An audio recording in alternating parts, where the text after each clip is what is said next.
Welcome to Picks with the Professor, a show brought to you by a real statistics professor and today his cousin. We are here for our baseball picks for Monday, March 31st. And of course, you'll be shocked to hear us say, so excited for baseball to be back. The first weekend was definitely enjoyable. But Professor, I want to ask you what kind of stood out to you this first 3 or 4 games of the baseball season?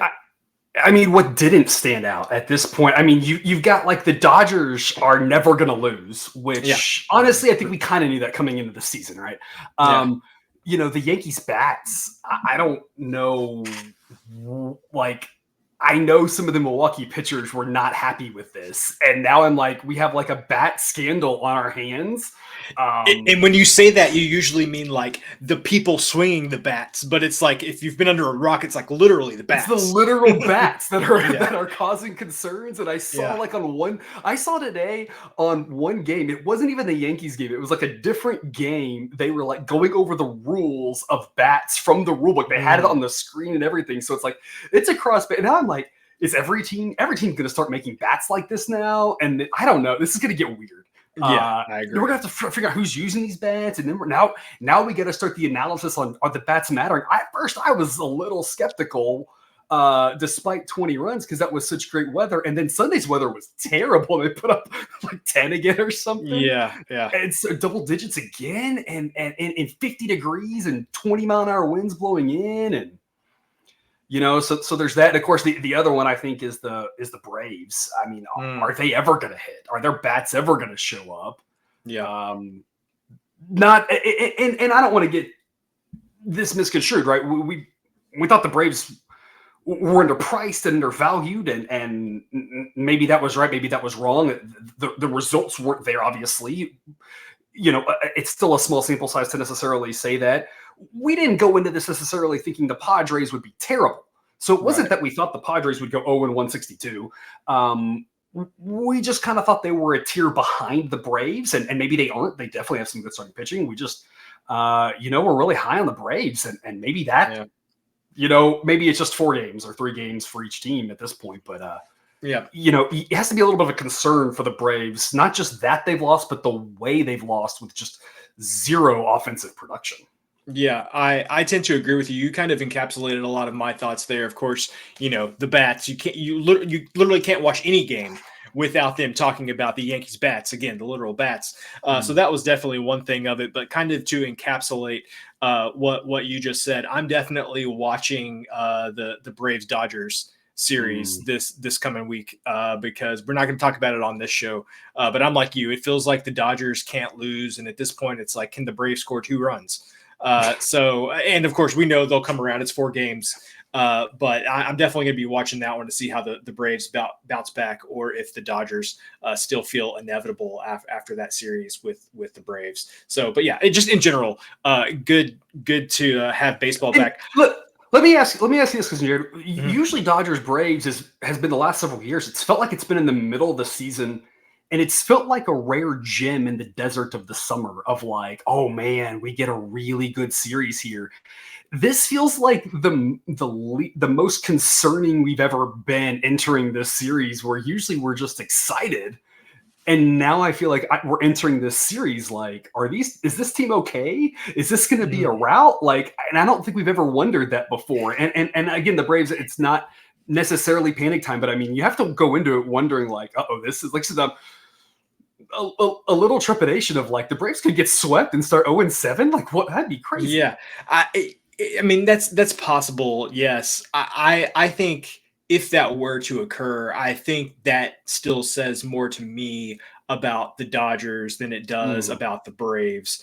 Because I was reading an article on The Athletic when the season started about ranking the top, the 1 through 30, all the best pitching staffs, or how they ranked all the starting pitching staffs in baseball. And it's like the Dodgers are so far ahead in best pitching staffs. Like if you just took their starters that are on the injured list, they would probably be a top 10 rotation just the guys they have on the injured list, not counting the guys that are actually starting for them. So I'm just really high on the Dodgers. Every team's going to go through, a streak where they lose 5, 6, 7 games in a row. Or a lot of teams are going to go through a similar streak at some point in the season. The Dodgers are just, I don't know. I feel like they're going to have a lot of 6, 7, 8 game win streaks this season is what I would say. And it also may say a lot more about the Padres coming off of this series, that maybe they still are hanging on offensively. And that's going to be the key for them, of course, because their starting pitching is so good. Yeah. Although they're trying to trade any of their starters, which is weird because they don't have a lot of depth, but the top starters that they've got are really good. And if they get Nick Pivetta throwing like Cy Young, like they did here on Sunday night, then, anything is possible for a team like that. So it does make you wonder how much is about some of those teams versus the Braves. Obviously, if you're a Braves fan and you're staying optimistic, then that's what the story you're telling yourself. Pitchers park, good starters. No reason to panic, but Yeah. Well, and I know that first Braves game, like you and I talked about, maybe 4 players that the Padres had that were really good. And it's like, that's kind of all they got. Well, I know in that first game where they scored 6 runs or something, those 4 players that we talked about either knocked in or scored like 5 of those 6 runs. So you're also, I feel like the Padres aren't going to get that balance. Of course, there's been more games since then that have just shown that the Braves can't score a ton of runs. So anyway, definitely you can tell we're excited about that series in Los Angeles coming up this week between the Braves and the Dodgers. So we'll go ahead and get into our picks for Monday, March 31st. Just a couple of reminders about Sideline. This is a player-based model. And so we are reflecting any players that have been placed on the injured list. I don't know, let's say like Max Scherzer already going on the injured list for the Blue Jays. I'll obviously take that into consideration. We're projecting average games, 1 game. You have no idea exactly what's going to happen. And although we will give out plenty of winners, there will also be losers. Even if we win 55% of the time, that will be losers 9 out of 20 times. And I feel like baseball is one of those where you have to keep in mind anything is a good bet at the right price or the right number. At some point, we're going to have to back the Angels or the White Sox. It may not be today, but at some point we will if the price is right. I think those 2 teams played a whole series, and I don't think we backed either one in any time, which is probably fitting, to be honest. Yes, that is a series I didn't want to touch with a 10-foot pole. If you're serious about sports betting, join us over on Dub Club. Our Honor Roll All Access package gets access to Discord, projections, probabilities, price thresholds for all sorts of different sports. For baseball, importantly, weather. It has weather updates based on when the numbers are run. So you see what direction the wind's blowing, how that might impact totals, and all of this for only $29.99 a month. Link in the show description gets you half off for your first month. So the first game that we are going to talk about is going to be the Red Sox and Orioles. First pitch for this one at 2:35 p.m. Eastern time.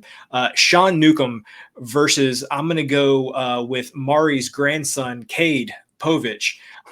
There's going to be like 2 people who watch this that actually get that joke. Kudos to you if you do. The Red Sox offense, fine. A little bit of concern about their DH position maybe and having his feelings hurt about being the full-time DH now. And the Orioles offense looking good. Neither starting pitcher anything necessarily to write home about, but the Orioles have a big edge in the reliever department. Sideline projects that the Orioles win this one 68% of the time. And so that means that we will be on the Orioles at minus 139. Professor, why do we feel like the Orioles is a good play in this spot? I think there's a lot to break down here with this game, and I want to start with probably the thing that should have caught your eye the biggest, which is that the price that we're playing on the Orioles here is around minus 140, and our model says it should be around minus 210, and that's about as big of a difference as we tend to ever see. Is the we talk about all the time, right? All models are wrong. Some models are useful. And so I'm not trying to say that 68% is accurate, that if this matchup happened 100 times, the Orioles would win 68. maybe it's, 66 or 65 or who knows what it could be off a little bit. Because you like to talk about that a lot, that those big differences kind of give you a little bit of a like, unless we're really missing something here, we've got so much wiggle room to play with. This seems like a no-brainer. And that's kind of what I think about with this Red Sox team. I just think they're going to be on the outside looking in here this season. Yeah, their offense isn't that bad, but also think about the offenses they're comparing them to. The Orioles ranked number 3 in baseball and have had a great offense for a couple years now. The Blue Jays are on the down probably, but their offense is still not bad. The Rays, you never know. They're always frisky. And of course, the Yankees, especially with their new bats, they already were a top 5 offense. Right now, they've skyrocketed so far. They're like the negative second offense. They're that high, right? Yeah. And so you got a mediocre offense, and then you've got Sean Newcomb, and I'm like, I can't believe this guy's still in the majors. And it's not like an insult again to him. Again, all these guys are so much more talented than us. It's more just, he's just, again, a guy who's very, very good at baseball, but also just, unfortunately for him, there's like 200 other people on the planet better than him at it, and that's still pretty dang good. Unfortunately, it's relative. It's relative, right? Like if I was the 200th best, anything in the world, probably I'd feel, popcorn eater. I don't care. That'd be pretty legit, right? There's a lot of people in the world, but unfortunately for him, there's so many guys better, and he's been around for a while, and he hasn't really ever figured out how to get higher than that, how to really, hone in his skills to get over that hump, and it just sets up for a potentially scary day for the Red Sox. You've got the Orioles here. Home opener, great bullpen. Now Bautista's back. Great offense. And Povich, who's not necessarily a stud, young guy, potential upside here. But even if we throw out these starting pitchers, there's just such a mismatch everywhere else that this feels like a game that should be priced more like O's minus 180 and 190, and just really daring you on those big numbers. And for whatever reason, they aren't. There could be a lot of runs in this game. Warm, wind blowing out. The Orioles might get double digits themselves. There's a reason this total's 9.5, folks. They're not letting you get over 9, because that would be a no-brainer run, don't walk. They're making you pay the hook because they know how key 9 is, and there could be a lot of runs, and I think a lot of them are coming from the Orioles, to be honest. Yeah, and so you kind of took one of the things that I was going to say on this. When first pitch, the winds are looking to be blowing out as of right now, 10 to 15 miles an hour. Like you mentioned, it's warm. 2 starting pitchers, nothing to write home about. This is one that I'm going to have my eye on first 5 when those lines come out, and see what I might be able to get for a total in the first 5, because an over 4.5 or something in first 5 might not be a bad play here, depending on what the odds are. Even 5 would be fine. So you mentioned Newcomb, and I'm sure somebody can go back and prove me wrong on this, but I feel like when we've seen players with this type of rating stick around a long time, it's because they've been on a horrible contract and the team didn't have any other options. I'm looking at you, Patrick Corbin. So it came to my mind. So it is interesting. Sorry. Again, I'm sure you're much better at baseball than I am, and you've got a World Series ring. I'm not trying to insult you. It's just there's like 2 other people better. I don't know. That's what it is. So we like the Orioles here, and again, me personally, I'd be looking at the first 5 line when that came out. The total may interest me there. So moving on, I was just going to add real quick too, and you can see it right here on this screen. The other thing that is of interest, and this I think is why the model's even higher on the Orioles, potentially viewer than you might be, and maybe to that surprising level where you might have been surprised at the model saying minus 210, is check out there that yellow highlight, a highlight that's kind of the main key information there about the game. And notice there it says offensive rating for both teams, Red Sox 101, Orioles 108, and it says versus left-handed pitching. The Red Sox are left-handed heavy. That makes them project worse against lefties. The Orioles are right-handed heavy. That makes them project better against lefties. And so we're in a nice situation here where right off the bat, even we're looking at even bigger edges before you get to the mismatch of mixing and matching of the bullpen part, where that fades from the model because it tends to assume at that point everyone's mixing and matching to try to do their best abilities and whatnot. But right off the bat, we've got a huge edge with the Orioles. because that versus lefty thing. And so that's just another little nugget here that you get with all this information, on Dub Club. So I'll let you carry on from there. Well, and see, and so like I feel like this is a perfect example. Looking at this information, I can tell, hey, when the first 5 lines come out, I need to be looking at what is the Orioles money line to win first 5, knowing that they're going to have that even more pronounced edge since they hit lefties. And the reason I said 5 was good, I knew that. I looked at the bottom of the screen and it says first 5 projection 5.61. So I'm thinking, hey, over 5 is great. 5.5, that's probably pretty well priced, and I'm probably staying away. Yeah, well, there you go. And so all of this over on Dub Club, more information and data than you can shake a stick at. So the second game that we're going to be talking about is the Angels at the Cardinals. First pitch at 7:45 p.m. Eastern time. We've got Tyler Anderson versus Miles Mikolas. This one, it's going to be cool. So not nearly the same weather situation that we had in Baltimore. Both offenses, meh here. Both starting pitchers, fine. Really, the difference, or one of the differences in this game, in my opinion, could be the Angels bullpen. It's just not very good. The Cardinals are fine, but that's still a step ahead of what the Angels are at. Sideline projects that the Cardinals win this game 61% of the time with an average of 8.1 runs. So our official play here will be the Cardinals minus 131. So, Professor, I have to ask you, aside from the Angels are just bad, why do we like the Cardinals? I mean, that's really it. The Angels are bad.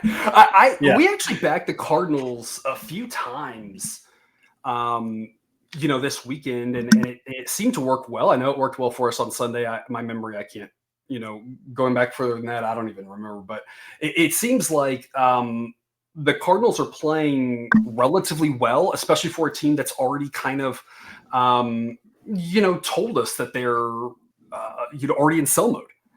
And so I think we might end up with some value here on the Cardinals because they clearly seem to be, I guess they swept the series. So I guess there you go. They clearly seem to be, and it's only one series, but I mean, you went into Minnesota and did that. And that's not, necessarily, no, they were home, but either way, they played the Twins, I guess. And the Twins, and against Pablo and against one of the other guys that was pretty good. I mean, Ober's not, terrible. That's not bad. And a couple of those games, it seemed to me like they just, looked like the Cardinals that we're kind of used to seeing. Is that going to continue? I'm not really sure. But early on in the season, it's also less about who's, going to have a good year and who's not going to have a good year and who's going to have a better year than the market thinks and who's having a worse year than the market thinks. That's really kind of where we're at. And that's where it's like, I'm high on the Cardinals, not so much that I think they can win the World Series, but I think they're very average, which is what you see there on the screen. Offensively, right in the middle of the pack, bullpen right in the middle of the pack. They've got a couple decent starts. Sonny Gray's a good starter. As it gets further down, it gets a little bit, they're pretty average, and I think they're being treated like they're a bottom 10 team. And so I think that's going to give us a little bit of value. I think this price is a little bit low. Obviously, the Angels are terrible. I don't know. Because, Jared, I'll be curious what you think on this one. The over-under on number of times we actually back the Angels on this show this year. I mean, I think we could set that at 1.5 and safely take the under, even if it's at, minus 500 or something, right? Yeah, and I had to come on the show. I didn't have to. I came on the show and gave a backhanded mea culpa to the Pirates about you never feel good backing the Pirates. They are much, much higher on the list of teams I would rather back than the Angels. Even though the Pirates did literally take their pants off and take a dump on a couple of our bets in the middle of the field. I mean, I literally saw the dudes do it. I mean, they blew my mind. They did. But I still have more faith in them than I do in the Angels. The Angels every single year are the team that just the vibes can't get worse. Like they are not a good team and the vibes are bad. And I'm just waiting for 2 weeks from now when, Mike Trout broke his thumb because he was ironing his shirt before the game. I don't know. And that's just going to be the nail in the coffin. And Mike Trout, I don't not washed up, but his best years are probably behind him at this point anyway. But that last thing of him being out this season is just like the last thing the Angels need to just be like, hey, we're not even gonna be anywhere near competitive for even being 500.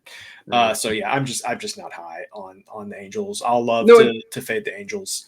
And I'm curious on this one, like, we don't have to go into detail about Trout and Ohtani, and how all those failed years, right? That's been written about and talked about ad nauseum, right? Wasting that. Yeah.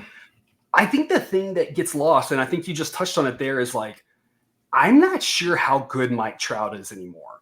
Mm-hmm. And I don't mean that to say he's not a good baseball player. I'm sure he's a great baseball player still, but he was beyond great, right? He was legend. He was MVP. He was first ballot Hall of Famer. If he was that stay healthy and might get, unanimously voted in type thing, or it'll be one of those only two people. I mean, he was that level. And I think people are kind of like thinking he's still going to be that level because we just haven't seen him on the field consistently enough to realize, but age happens. And I think had he played every season, he would have had some amazing seasons, but I think we would slowly start seeing the decline, right? And now we'd start to see more decline. And so I'm not sure, like maybe he's still going to perform at that level this year, but like we're running out of those years for sure. And so just like, I just want the viewer to be aware, like we might not have normal Mike Trout. Even if he's healthy, he may still be very good to great instead of transcendent. And that makes a big difference because this team is already bad. And so now you do that. Yeah. And then, as you said, of course, if he does get hurt, we're going to be talking about the Angels having a bottom 5 offense and bottom 5 relievers and bottom 5 starters. And it's going to be another really long year for them. I don't know what their plan is. I've never known what their plan is, but here we are. So like you said, it's always fun to fade them. Well, I don't think they have a plan. But to your point there, I think that I can't remember. It was a couple of seasons ago that Trout hit, I don't know, like 35 or 40 homers. But so much of his value when he was putting up those, 8, 9, almost 10 WAR seasons was he played excellent defense. He had great base running. He was so disciplined at the plate. And like all of those things have gone away. They moved him to right field. Partially that's just to stay healthy. Partially his defense has declined. He doesn't run nearly as much as he used to, partially because of injuries, partially just because of other reasons. And so he could still have a fairly good season at the plate, but so much of his value has already kind of been negated just because of injuries and other things, whether it's, running the bases, defense, all of those good things. So, the Trout story, you just wish he could have stayed healthy. The other thing, though, I was saying about the right field is it's kind of a shame because they'll play half their games now in a ballpark where he can't rob home runs as often as he did because they have a taller right field. And so maybe something in right center, maybe if he's shaded that way and can run over in the alley. But I mean, how many iconic balls has he taken back from center field? And like you said, that's huge value right there. And he won't be doing that anymore. And you could argue maybe he shouldn't be anyway, because that's more contact with the wall, with the knees, with all the joints and everything. And that's part of the problem. But yeah, I mean, that's part of what made him so valuable. And you won't even see a lot of that in right field now, I don't think, with the wall being there. Yeah. So you've lost even more. It's just, I definitely agree with everything that you just said there. Not only does he not maybe have necessarily all the ability anymore, but also just doesn't have the chance based on how they're playing him there. So moving on to our last game that we'll be covering on this show, and I don't really care about the teams. I don't even want to talk about the teams on this one. There's something much more interesting to talk about with this game. But the last game that we're going to cover, first pitch at 10:05 p.m. Eastern, the Cubs at the A's. I apologize in advance for the 57 times I referred to them as the Oakland A's this season. Ben Brown on the mound for the Cubs, a slightly above average pitcher according to Sideline, versus Joey Estes for the A's, a well below average pitcher according to Sideline. Weather in this one, it is going to be cold, but the wind blowing out. We're going to spend some of our time talking about the weather and the stadium in general. But as you can see on the screen, Sideline is fairly high on both of these offenses. Again, starting pitcher Brown above average, big edge there because Estes not so much. Neither bullpen much to write home about. Sideline projects the Cubs win this one 61% of the time, but we're not here to talk about winners and losers. We're here to talk about runs. Sideline projects the average number of runs in this one to be 9.1, which means our official play will be over 8.5 runs. I have been waiting all offseason to talk about this specific thing because all I have heard is, and I believe this is from some minor league teams that we might have followed, that you can't trust any offensive stats that you see from this certain league because it's dry, it's whatever, the ball carries, all of the parks, they give up 100 bazillion home runs, and it's like, does Sacramento fit into that? So, Professor, I need you to give me a quick education here on what we know and what we don't know about this ballpark that we'll be playing in Sacramento. Yeah, and it's a great question. And viewer, I'm here to help share the research that I've done with you. Maybe you've already researched it and you already are well aware of it. It is going to play a little hitter friendly. I am a little bit cautious about, I'm hearing some of the players who played rehab assignment games there and talked about, especially like for the A's in years past, who would talk about, on their rehab assignments, they felt like they were hitting more home runs than ever and stuff like that. And so, the players, some of the hitters seem to be really excited about it. I think it's going to be more hitter friendly. The biggest key, though, is it's just going to be so much more hitter friendly than Oakland. When you look at the dimensions of the outfield, they're very, very similar. It's a very similar park. The power alleys are going to play out just a tad bit different, height of fence. But the biggest difference is going to come in two areas, one of them being the foul ground. And that turns a lot of foul balls that are either just do-overs or an extra strike could be outs versus the hitter stays alive, right? That's going to be a big one. And it's going to be a little bit warmer there, just not every game. And so that's going to be the interesting thing, is that when you talk about a park like Colorado Springs, it's going to profile very similar to Coors because you're talking about at a similar altitude, and the altitude makes the ball fly. When you talk about Sacramento and why the ball flies there, a lot of times it's the heat, but the heat isn't always there versus a place like Coors where the altitude is always there, or a place like Las Vegas where during the baseball season, the heat is always there. They talk about the ball flying in Las Vegas, that being one of the more hitter-friendly ballparks, and then being Albuquerque at elevation because you can't remove the elevation. Sacramento, I think, is going to play on average maybe a little bit more hitter-friendly, but not by that much than league average. It's just you're talking about coming from Oakland, which was kind of a top 5 pitcher ballpark. So that's where we're at for this one. And this is one of those that the weather isn't helping. I actually have a negative run adjustment on this one because of the temperature. I just don't think it might be quite as negative as maybe the market is thinking. We're still high on the A's offense. I really think this should be 9. And if people are right about this being even more hitter friendly than I'm expecting, then you could argue that this total should be 9.5. I've got it in the model conservatively in the park factor, a negative adjustment for this weather, and we still think the total should be 9.1. That's why I like going over. It's not just because the players think runs can happen there. It's that knowing I put a conservative estimate in, and we're landing here. Notice this, even after the first weekend, and this is not after today. So a couple of notes here. This is not after Sunday. So the A's offense will take a little bit of a dip because they did not perform great necessarily on Sunday, maybe average, I guess. I don't know. They got like 7 runs in Seattle on Saturday, and that's pretty dang impressive in that park, like we talked about. The model's high on this offense. So if when we get the warm games, that's when it's probably going to play, if I had to guess, more like Cincinnati, where you're talking about 85, 90, 95 type degree games, maybe a Sunday afternoon game, you're going to have some hundreds, and the ball might really fly in those. This one, I think it won't actually be that big of a deal, but a whole lot less foul ground is going to make this park seem much more hitter-friendly than what they would have used to. But the other thing, of course, Estes is right now ranked the 2nd worst pitcher in sideline. The worst pitcher in sideline is Sagano, who threw for the Orioles today. That's not in the model yet. We're recording this on Sunday night. I don't have that data. The data isn't in yet. I don't think he pitched that bad. He held the Blue Jays down better than I expected. So there is an off chance that performance moves. We were not high on him. We were much higher on Sasaki for the Dodgers. move him above Estes, and Estes might actually be dead last. Either way, wow. We think some runs are going to happen here because there's just a lot of ways, and the bad relievers, and there's just so many ways it can happen. The only way that we don't have runs on this is like Ben Brown is actually a solid pitcher. That's really like the only thing that points to like not getting to 9 or above, in my opinion. Yeah. Of note, because you kind of alluded to it there, the wind is blowing out around 10 miles per hour to left center throughout the course of the game. So for me, this is just multiple factors. I think part of that is the park.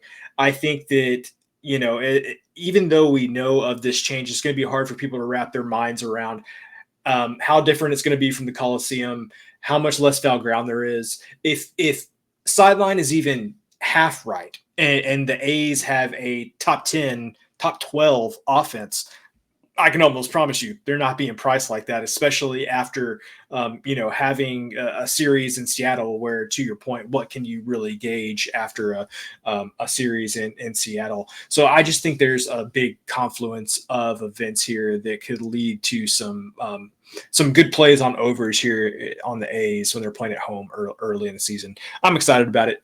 If I end up being wrong, I'll be more than happy to wear that. But I think there's going to be some runs in Sacramento this year. Yeah, I had the days off there. They got 7 on Friday, then they got the 4 on Saturday, and they only got the 1 here today on Sunday. And so their offense might dig a little bit down from that 1 because obviously 1 in a day game in Seattle isn't going to bode well for your rating because daytime in Seattle, the ball's going to fly a whole lot better than at night. But the fact that they got 11 in back-to-back night games in Seattle against those pitchers is amazing. Like that's really hard to do.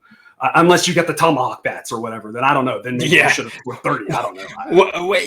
Tomahawk bats, torpedo bats. Torpedo. Sorry, whatever. It's all. I heard bowling pin. They're bowling pins, is what I heard too. Yeah, they do look similar to a bowling pin. Yeah. It took me a while to figure out. It's just like the sweet spot of the bat. They just moved it down. Flipped out. Yeah. They just moved it down. And I think they just changed the shape. Really, they just they just made the shape where they just were like, hey, we want to put the biggest, fattest, meatiest part of the bat where we want it, and not we want to make sure the weights where we want it. But the key is it is different for each individual player. One of the ways this came about was I don't know who it was, but some guy, the bat was just worn because he kept hitting it in the exact same spot, and it was an inch off of where it needed to be. So they were like, well, this is easy, just move the sweet spot down an inch. So anyway, just cut the wood just a little bit differently, right? It's not. But what do we know? You have a PhD, but not in bat making. So or physics, or I don't know what this would be, but I heard they have some MIT physicist that's leading this. So anyway. And I'm sure it's a team of people who are all smarter than I am. Figuring this stuff out. 100%. Analytics some of these teams employ is incredible. Yeah, we're just on YouTube and Apple Podcasts and Spotify and whatnot. That doesn't mean that we're the most educated people in the world out there. In statistics, one of us is, and other stuff not so much. So, all right, that is all we have for this show for Monday, March 31st. Professor, you have any parting words for us before we sign off today? I just have to comment, and I meant to upload the video clip here, but I thought it was hilarious in college basketball how the whole time I'm like, we might see 4 number 1s in the final 4 people, and this is not something I have ever said because it never happens except about 1 year. And I even said on the show, I was like, it might be 4 number 1s and 3 number 2s and whoever replaces St. John's, and sure enough, it was a 3 there. And I think it's whatever your feelings are and your thoughts about the chalk. If nothing else, it'll be a great Final Four with those 4 teams. But it was kind of one of those things that it always feels good to see something coming like that and it manifests itself. And that's where I think I always try to tell people too, sometimes the benefit of our show, I tell people, I think a lot of you would tell me this, and you already know this, viewer, the benefit of the show here, the benefit of the model, the benefit of seeing some of these things is really just to kind of get you to think more things. And that doesn't necessarily mean, especially with all the markets out there, that I know exactly how to maximize every profit in every way, shape, or form. No one can do that. And that's why we always say, at the end of the day, it's your bet, it's your money, it's your decision. But hopefully we can provide you with a lot of great insight, a lot of great ideas and things to think about or whatnot to help you find things that you're liking. And hopefully people took kind of what I was saying there, what I've been preaching a lot on Discord was just how good some of these teams were.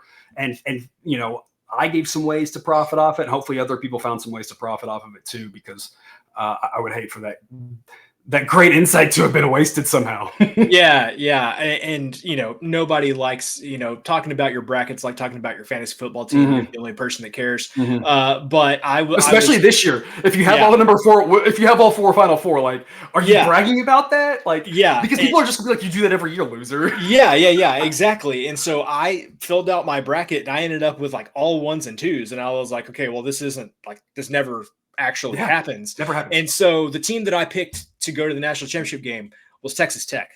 And so the last 4 minutes of that game was very difficult to watch. You were set in that game. Tech was and then the Arkansas both. I mean, both Tech games this weekend were insane. Yeah, if you're a Tech fan, like you aged 5 years. Yes, and to make it worse, Miss Cousin Jared's grandfather went to Texas Tech. Was on the 1954 Gator Bowl team. Actually, and so it was just a rough weekend. What a random fact. For the family. So anyway, well, that's all that we have for y'all today, folks. Hope you enjoyed the show. Remember to like, subscribe, all that good stuff. Find us over on Dub Club. Use the link in the show description for half off your first month, and we will be back later this week for more baseball picks. Oh, and I guess you can eat your betting money, but don't bet your eating money. I think that's how that works. That works. Perfect.